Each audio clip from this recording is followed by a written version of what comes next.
Welcome back to Technique WOD. My name is Doug Larson with the Barbell Shrugged Podcast. Today we're going to talk about Glute-Ham Raises, which are a popular assistance movement, especially in the powerlifting world.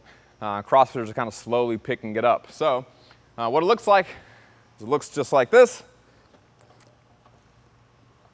I'm going to put myself on a GHD machine. I want to be able to be all the way at the top, just like this. Maybe if you're just starting off, you can start a little bit lower like this. You're going to come all the way down, bend at the hip, and then fire back up and pull yourself up just like that. Okay.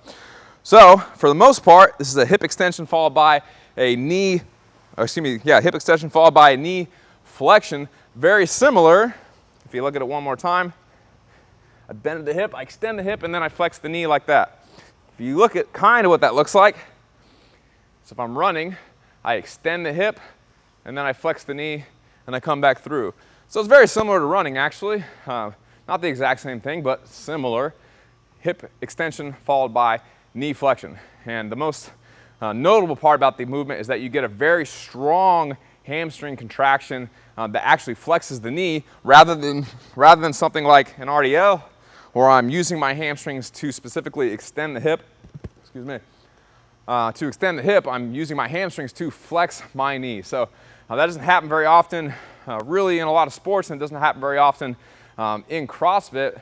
A good example from kind of my side of the world, something like jiu-jitsu. If I'm on my back, I'm always pulling with my legs and I'm contracting my hamstrings specifically to flex my knee. This is a great movement for guys that do grappling type sports. So your progression for it looks like this. What I like to do with people is first, kind of let them come out. They can put their hands right here. They always feel like they're going to fall off the thing. And I just teach them how to do just a full hip extension. Some people call these back extensions or hyper extensions or whatever you want to call them. I don't want to hyperextend. I want to stay neutral, ribs down, butt squeeze, so I'm nice and straight. From there, from this position, my hip won't move anymore. I don't want to hyperextend my back. I just want to start moving my knees. I'm only bending at the knee. I'm going to come up just like this. Okay? Bending at my knee, butt squeeze the whole time, ribs down.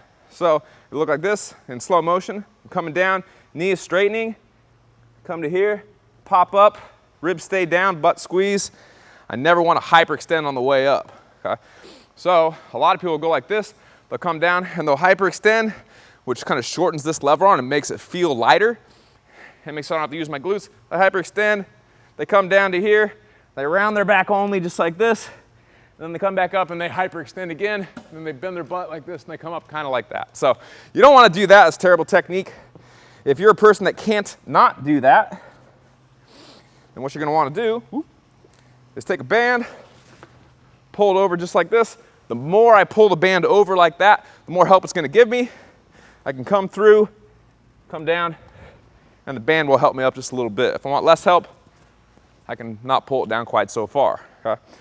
Once you get to a point where you don't need quite so much momentum, you can do less of a glute ham raise and more of a glute ham leg curl is what I call them.